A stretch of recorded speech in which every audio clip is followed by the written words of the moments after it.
Bonjour déjà. Aujourd'hui, la conférence, ça va être surtout pour les personnes amateurs, professionnelles et surtout les créateurs. Je vais vous faire un petit peu participer. Qui ici a déjà eu l'impression de ne pas être à la hauteur?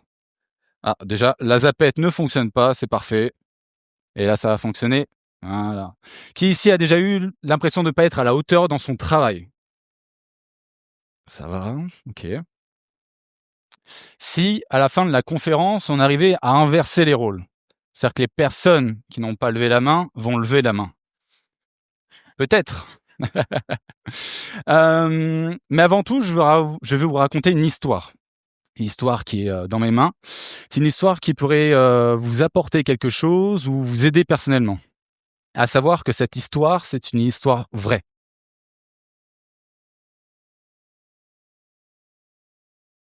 Elle commence avec Neil Gaiman, un auteur à succès, invité à une grande réception. Au loin, il aperçoit un homme seul à une table et il décide d'aller à sa rencontre. Il entame une conversation et au bout d'un moment, l'homme lui confie: je regarde tous ces gens talentueux autour de moi et je me dis, qu'est-ce que je fais ici? Clairement moi en ce moment. Ils ont accompli des choses incroyables et moi, je suis ici. L'histoire s'arrête ici. Enfin, pas tout à fait. Je vous ai menti, je vous ai pas tout dit. Gardez cette histoire dans un coin de votre tête, on y reviendra un petit peu plus tard. Mais tout débute avec la peur de l'échec et même la peur du succès. Vous êtes en train de vous dire, bon, où est-ce qu'il veut nous emmener? Vous inquiétez pas, le gamin, il va vous parler. Pour moi, les deux, Pour moi, les deux peurs sont liées. La peur de l'échec, c'est la crainte de ne pas être à la hauteur, la peur de ne pas réussir.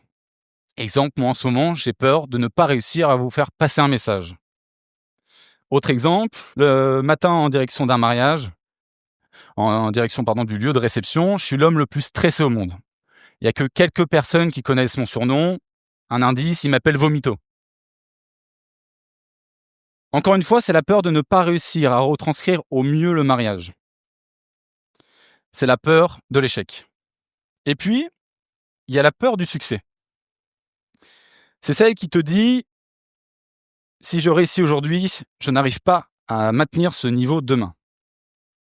Ce qui me ramène à mon exemple, j'ai peur de ne pas être à la hauteur en tant que photographe. Mais si je le suis, j'ai peur de ne pas réussir à l'être demain.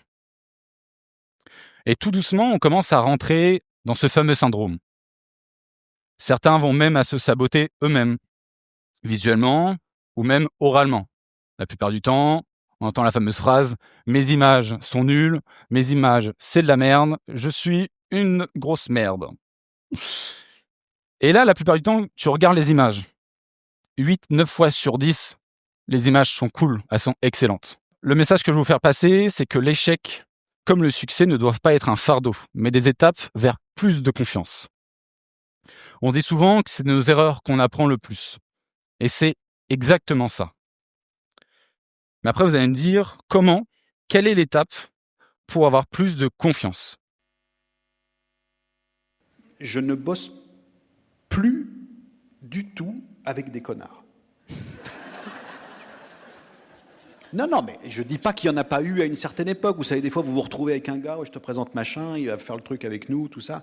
Bon, finalement, c'est un connard, mais ça compte énormément et je plaisante à moitié. C'est-à-dire que je ne bosse pas avec des gens avec qui je ne voudrais pas déjeuner. C'est ma règle. Si je ne veux pas déjeuner avec eux, si je sens que je ne vais pas supporter un déjeuner avec eux, je ne bosse pas avec. On dit souvent qu'on est la moyenne des 5 personnes qu'on fréquente le plus. Plus j'avance, plus je réalise à quel point c'est vrai. Quand on traverse des doutes, quand on a ce fameux syndrome qui nous murmure à l'oreille, tu n'es pas légitime, tu n'es pas assez bon.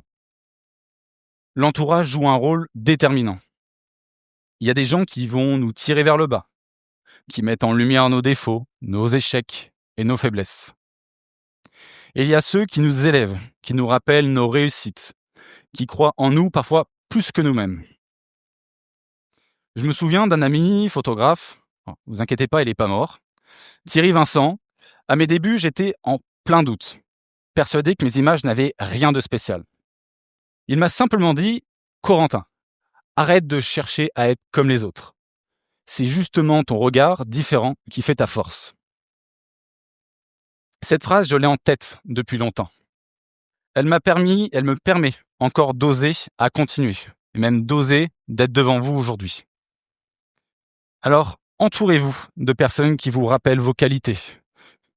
Quand vous les oubliez, des mentors, des collègues bienveillants, des amis sincères. Et soyez aussi cette personne pour les autres. Parce que la confiance ne se construit pas seule. Dans son coin, elle se nourrit de regards de ceux qui veulent vraiment nous voir réussir. Je vais vous demander de participer et je vais vous inviter à tous fermer les yeux, s'il vous plaît.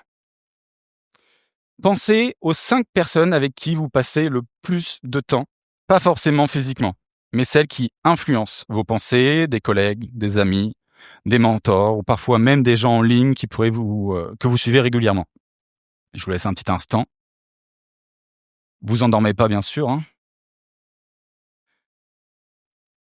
Est-ce que vous avez vos 5 personnes en tête ? Vous allez pouvoir réouvrir vos yeux.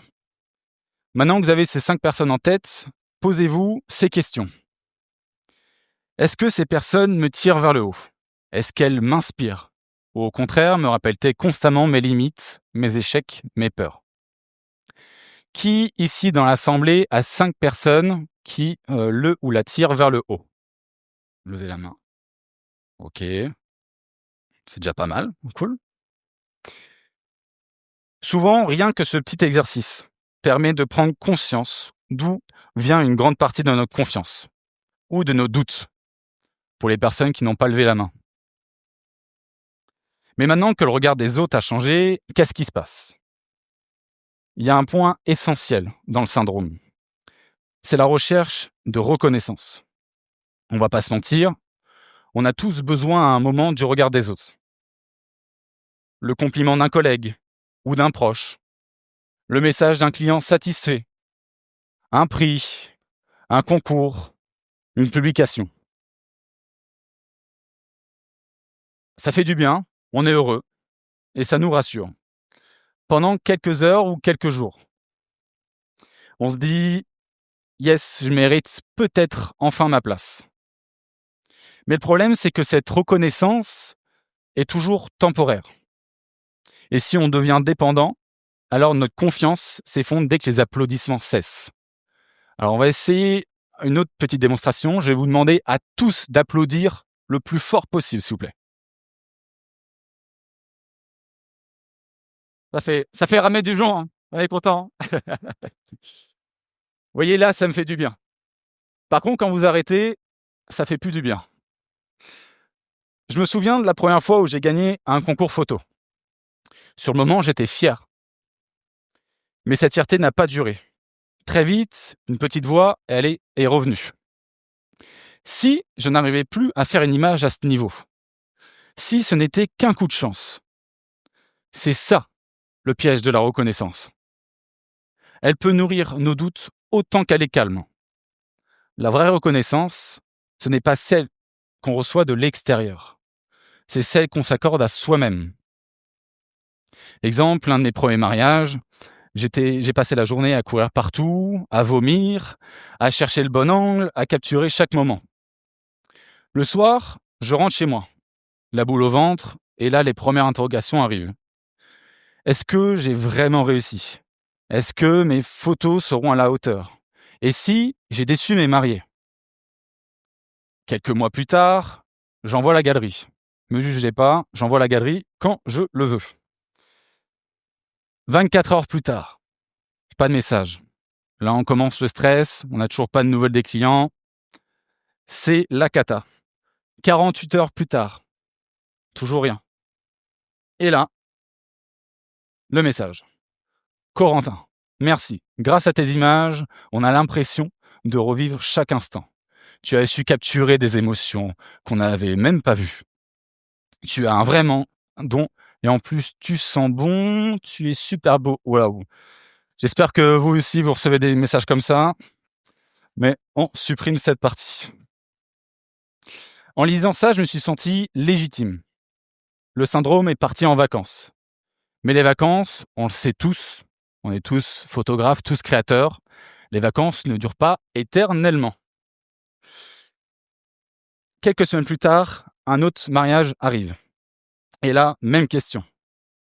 Et si cette fois, tu n'y arrives pas? C'est là que j'ai compris quelque chose d'essentiel. La reconnaissance des autres est précieuse, mais elle est éphémère. Elle ne peut pas être la base de ma confiance. La vraie confiance, je dois la construire moi-même.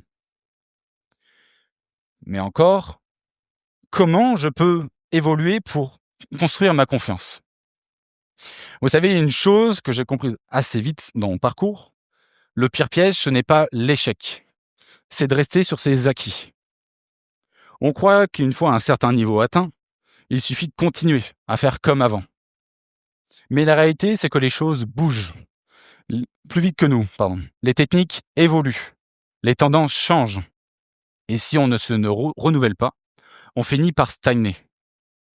Et là, le syndrome revient encore plus fort. Chaque fois que je regarde les images d'autres photographes, je me dis, je n'y arriverai jamais à ce niveau. Mais à chaque fois que j'apprends une nouvelle technique, à chaque fois que je me forme, je sens une progression. Même petite, cette progression est la preuve que je suis en mouvement. Se former, ce n'est pas seulement apprendre, c'est élargir son regard, s'inspirer, rencontrer d'autres professionnels qui ont les mêmes difficultés que toi. C'est une manière de rester vivant dans sa pratique. Et il faut se dire, on est toujours débutant dans quelque chose. Moi, exemple, en ce moment même. Toujours. Même après des années, et c'est ça que je trouve beau. L'année dernière, j'ai participé à la formation Rise Up, 5e édition. Normalement, les proprios, ils sont quelque part. Il y en a un là. On a eu la chance de rencontrer le grand Jimmy Nelson. 2h30 de conférence extraordinaire. Beau gosse, la classe, rien à dire. On était tous sur le cul, la bouche grande ouverte. Et c'est à ce moment-là qu'il est devenu notre Dieu à tous. Mais ce qui m'a le plus impressionné, c'est le lendemain. Il est venu assister, en toute simplicité, à nos côtés, à la formation. Il s'est intéressé, et il était à l'écoute, en recherche de progression. C'est à ce moment que j'ai compris pourquoi que lui, il était là-haut, et moi, j'étais là. Je vais vous demander de fermer les yeux, s'il vous plaît. Pensez à une compétence que vous pourriez acquérir ou améliorer dans les prochains mois. Ça peut être un logiciel, une technique, une habitude, ou même une posture à mieux entraîner son instinct. Je vous laisse un petit moment pour réfléchir à ça. Vous pouvez réouvrir les yeux. Et maintenant, posez-vous ces questions. Comment vous sentiriez-vous? Qu'est-ce que ça changerait dans votre confiance? Normalement, ça a dû faire un petit peu un titre là-dessus. C'est là. Là, vous venez de mettre le doigt sur une action concrète, qui peut affaiblir le syndrome. N'attendez pas d'avoir de l'expérience pour vous former. Mais s'il vous plaît, n'attendez pas d'être un vieux con pour vous former. Une autre chose que j'ai découverte, ce qui nourrit vraiment la confiance sur la durée, c'est le sens que l'on donne à ce que l'on fait. Le fameux notre pourquoi. Il n'y a pas si longtemps, je pensais que mon but était encore de faire de belles images. Petit à petit, j'ai compris que c'était pas suffisant. Une belle photo, c'est agréable à regarder. Mais une bonne photo, c'est une image qui raconte une histoire. C'est une image qui fige une émotion, un moment qui ne reviendra jamais, qui transforme une larme discrète en un rire spontané. À partir du moment que j'ai compris que mon rôle n'était pas seulement d'appuyer sur un déclencheur, mais donner du sens à mes images, le syndrome a commencé à perdre du terrain. Photographier une émotion avec un 200 mm, pour moi, c'est compliqué. Parce qu'une émotion se vit de près. Elle demande du courage, celui de se rapprocher, de briser des barrières invisibles. C'est la même chose dans notre travail. Peu importe le domaine, donner du sens, c'est avoir le courage de se rapprocher de ce qui compte vraiment. Parce que le sens, c'est ce qui vous rappelle pourquoi vous êtes là. Le sens, c'est ce qui transforme le doute en mission.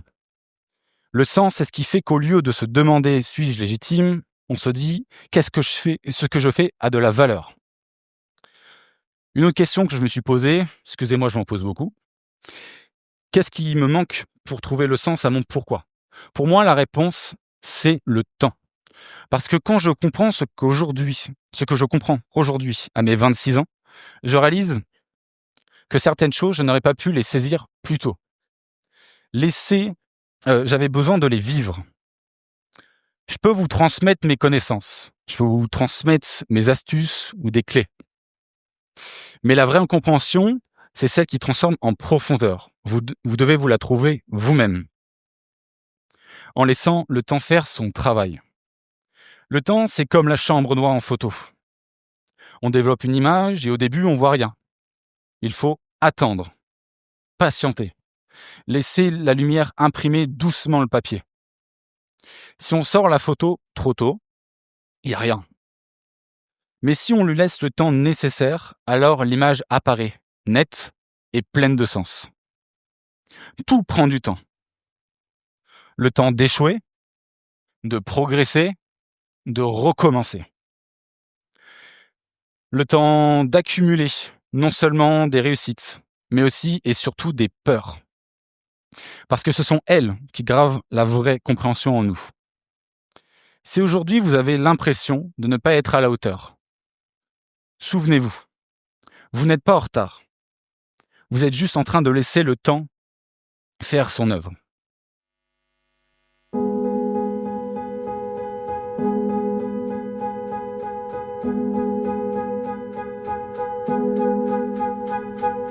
Blow softly on my heart, oh soft wind coming from the past, Roman and autumnal, from mountains into the rotten trunks. This is the breath of Roman.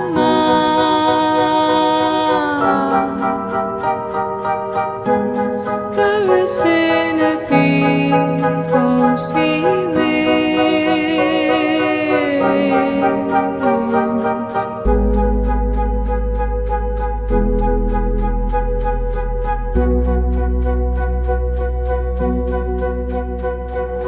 Tell me the story of your woes, our love hidden behind your words. Roses, tears, smiles and swords, and hundreds suspended Cupid's arrows. Give speech to your human sculptors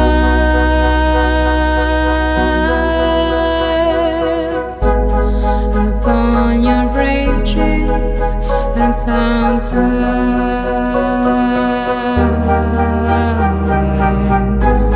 This is the breath of Rama,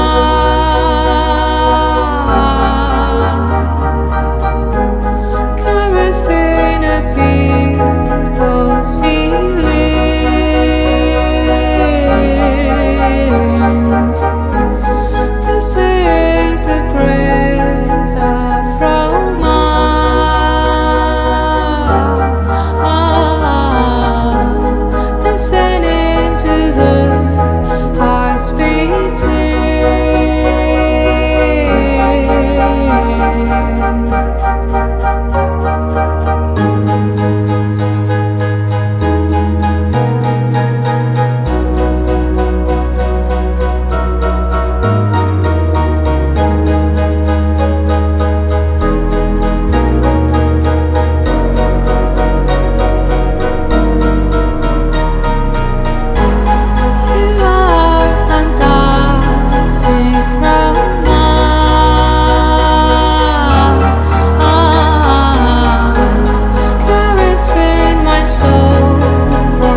Ah oui, au fait, le monsieur assis seul à une table au début de mon histoire.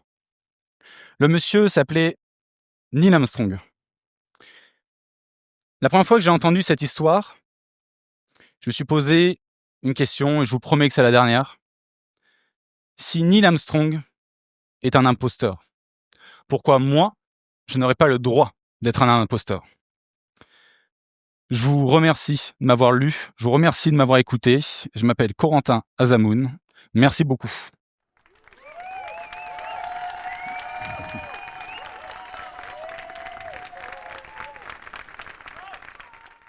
Qui n'est pas rémunéré par Corentin?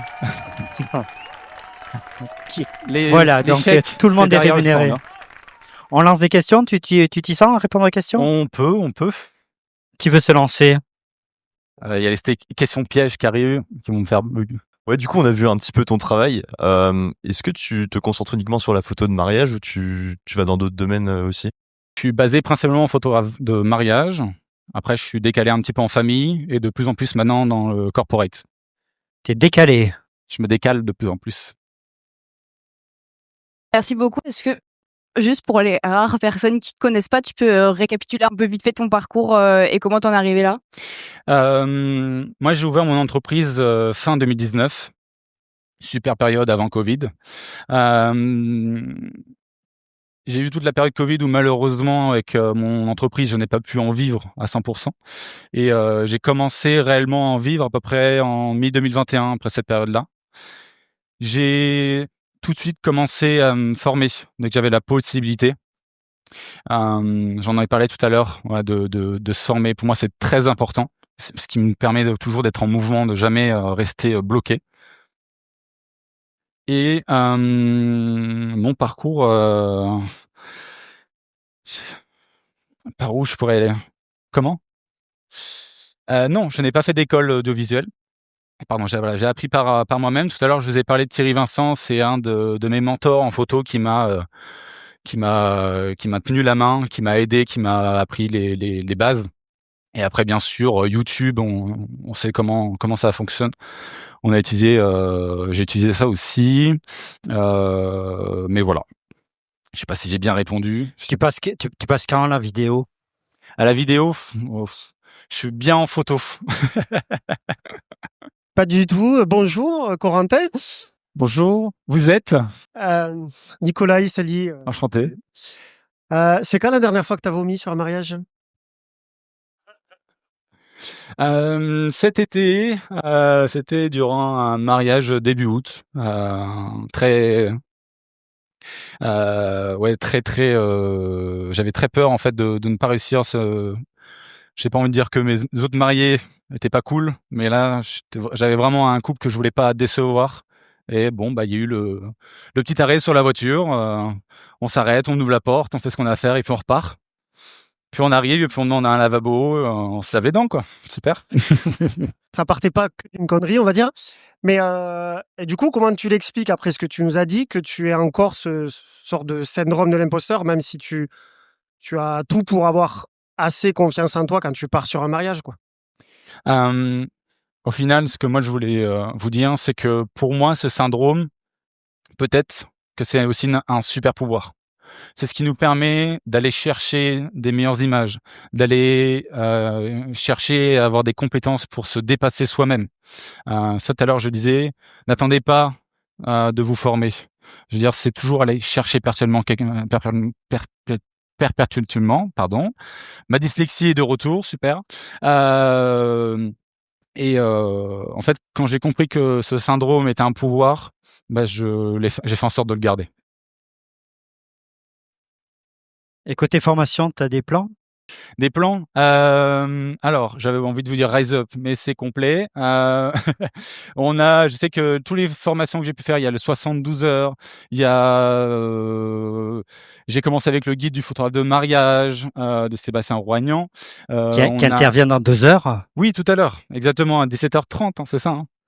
Et après, bien sûr, en termes de formation, j'organise, et je suis pas le seul à l'organiser, on organise une convention pour les photographes et vidéastes de mariage qui s'appelle Cocktail The Conv.